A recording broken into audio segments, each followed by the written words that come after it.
how to market as a tutor.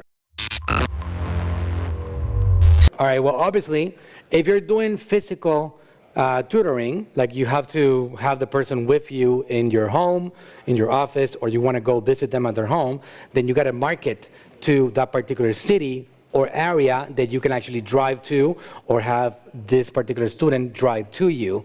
So that makes it a little bit easier, because you can go and target the exact city and demographic, and just creating content around the subject of how to make a student do better at school. You take your abilities to educate people and help them be better as a tutor, and then you turn that into 5, 6, 8 little minute clips, videos that you can teach people some value.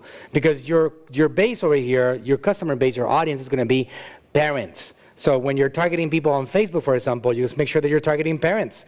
Here's the cool thing about Facebook.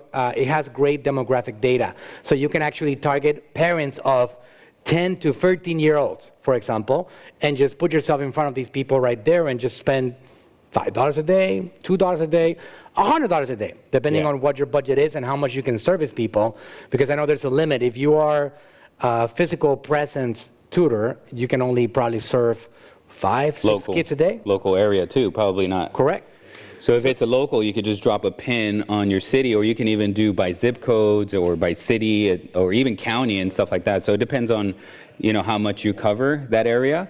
On Facebook, for sure, you could just drop a pin and then cover, let's say, like a 10-mile radius. And if you want to market on Google, well, you could do that also by city, but also by keywords that people might be looking for if they're looking for your tutoring service. But the long-term game, it's important to keep that in mind, Leonard. You want to make sure, you say Leonard? Learner. Oh, that makes sense. You're a tutor, huh? All right. So if you want to keep that in mind always, because the social media roadmap is not really something that occurs overnight. You want to position yourself as an authority in your expertise, and you want to do it just because, if you have already 3 or 4 students that you're servicing, and those students are helping you survive, and you have enough to feed yourself and your family, you want to build your future so you can scale. So your social media marketing is actually something that you do on the side, and you start documenting your students and their journey, and how they got better results, and you can even have them do testimonials if you get the parents to approve.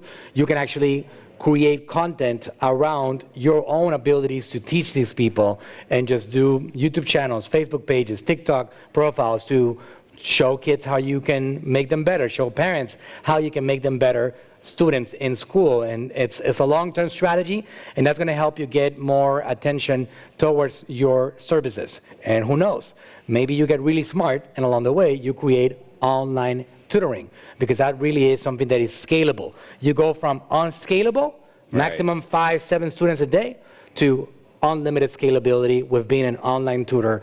And that's going to be something that you can do to build real wealth if you're interested in doing that. Yeah, that's a really good point, because what if you can just make a course and now you just sell it to the masses, and it might not be a one-on-one tutor, but maybe the course, let's just say, cost $100, but to hire you for tutoring, it costs, let's say, $100 an hour, and you can upsell your tutoring, for a 10-hour package or whatever it is. So now you have, different levels that you can sell and go out and get more business that way. Yeah, or a membership. Right now, that's an opportunity. A lot of people are studying at home. How many people are actually staying at home and doing homeschooling? How many people need help with their math, with their science, with their whatever it is that they're studying? And if you can present to them a path for them to do better from the comfort of their own home, that's actually something that has enormous potential. So definitely dive all in, but understand that it's not something that happens overnight.